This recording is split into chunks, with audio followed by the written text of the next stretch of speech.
یہ تو انہوں نے اپنے اوپر سے پریشر اتارنے کی کوشش کی اور عدالت نے بھی سوچا اس سے پریشر ہم پہ ایک پبلک پریشر جنرل، جو میں یہ نہیں کہتا ہوں کہ فوکس کوئی سیاسی پریشر، پر ایک عام آدمی کی رائے ہوتی ہے.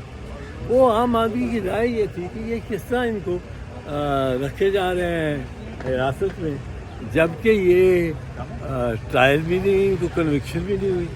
تو انہوں نے وہ کیا کہ بیچ میں سے جو بالکل بے گناہ اور وہاں تھے ہی نہیں، ان کو انہوں نے نکال دیا، پر ان کو سزائیں دے کے نکالا کہ سزا سال دے دی، لکھ دیے ریکارڈ پہ، اور آلریڈی انڈر گون، وہ ختم ہو کے باہر آ گیا. اب ہم اس کو تسلیم نہیں کرتے، ہم اس لیے تسلیم نہیں کرتے کہ ہم کہتے ہیں ان پہ مقدمہ چلانا ہے، ان کو آرمی ایکٹ کے تحت گرفتار کرنا ہے، ناممکن ہے. عیسائی کے ترمیم کے بغیر یہ بالکل بھی ناممکن ہے. اور ترمیم کے ساتھ بھی قاضی فیض عیسیٰ کہہ گئے تھے، ان کی ججمنٹ ہے 2015 کی، یہ ملٹری کورٹ نے کیا. سر حیرت ہے کہ قاضی فیض عیسیٰ کی ججمنٹ کو دورہ تو دیکھیے، منزل اسے ملی جو شریک سفر نہ تھے. جس بات کی یہاں مطلب ہے ذکر ہی نہیں. اب اس میں ملٹری کورٹس میں ایک بڑی انوکھی اور بڑی غیر آئینی شک ہے، وہ یہ ہے کہ کیس آپ سنتے ہیں، آپ 5 افسر بن کے ملٹری کورٹ بن کے بیٹھے اور آپ کے بریگیڈیئر صاحب ہیڈ ہیں، آپ کے کیس سنتے ہیں، ہر گواہ کو دیکھتے ہیں، ہر ڈاکومنٹ کو دیکھتے ہیں، آپ کو سارا کچھ آپ ہے اس کے گواہ کہ یہ امپورٹنٹ ہے اس کے لیے گواہ کی ٹیسٹمنی کو کی گواہی کو جانچنے کے لیے کہ کتنی معتبر ہے، کہ وہ کس طرح جواب دیتا تھا. وہ گھبرا کے جواب دیتا تھا، وہ سیدھے جواب دیتا تھا.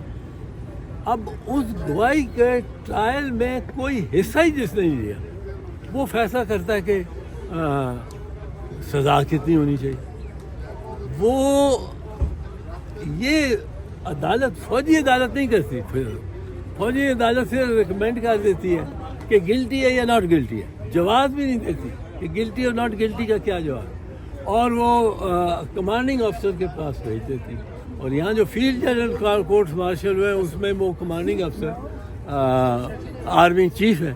اب آرمی چیف کو نے جا کے سزا دینی ہے.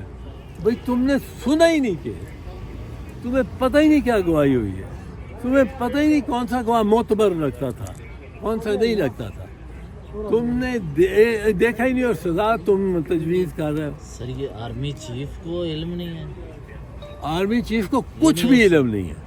بارسٹر صاحب، یہ آپ کی درخواست کے اوپر فوجی عدالتوں کو سزائیں سنانے کی اجازت دی گئی تھی، آپ سمجھتے ہیں وہ آپ کی حکمت عملی درست تھی؟ ہاں وہ ہماری درست تھی. دیکھو جتنی ریلیف مل سکے اس جو بدنما اور غلط غیر آئینی نظام ہے اتنی لینی چاہیے. لوگوں کو تھکانا ہمارا کام نہیں ہے، وہ ریلیف ملنی چاہیے، وہ ریلیف ان کا حق ہے. یہ ہم نے جب کہا کہ آپ ان کو چھوڑ دیں، چھوڑ دینے پہ بھی مطیع اللہ ہم نے کہا کہ آپ اس کو ہماری طرف سے کوئی ذرہ پر بھی یہ نہ سمجھا جائے کہ ہم نے تسلیم کیا ہے کہ یہ سزائیں درست تھیں. یہ 10 سال کی سزا کی آپ توقع کر رہے تھے اور اٹارنی جنرل نے بھی کوئی کمٹمنٹ دی تھی اس حوالے سے. یار یہاں تو قانون ہی الٹا ہے. قانون الٹا ہے کہ سنتے کیس اور گواہوں کی جرا ہوتی وہ افسر ہے جو ملٹری کورٹ میں، فرض کو 3 ہے، کرنل، میجر اور میجر، یا 3 ہے بریگیڈیئر، کرنل اور کرنل. اب وہ سنتے ہیں، سارا کیس سنتے ہیں، گواہوں کو کے بیانات ریکارڈ کرتے ہیں، ان کے سامنے جرا ہوتی ہے، اور ان افسروں نے سزا دینے کا ان کو اختیار نہیں. وہ سزا کمانڈنگ افسر دے گا. اب فیلڈ جنرل کورٹ مارشل میں وہ آرمی چیف ہے. آرمی چیف کا کیا کام ہے اس ٹرائل کے ساتھ؟ اس نے سنا ہی کچھ نہیں اور وہ دے گا ہمارے تحفظات پورے ہیں اور عدالت نے لکھا ہے. میں نے اس میں بڑا سختی سے دکھایا تھا کہ جی ہم نہیں تسلیم کر رہے اس سزا کو. انہوں نے سزا دے بھی دی, سزا کاٹ بھی آیا, وہ گھر بھی چلا گیا.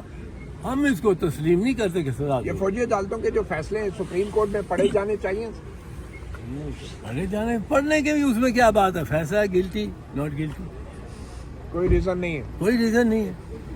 تو کیا سپریم کورٹ کو منگوانے نہیں چاہیے فیصلے؟ منگوانے تو عائشہ ملک صاحبہ نے کہا تھا کہ لکھوایا تھا کہ یہ دیں گے, یہ ان کو منگوانے چاہیے, کہیں گے ہم بالکل منگوانے چاہیے.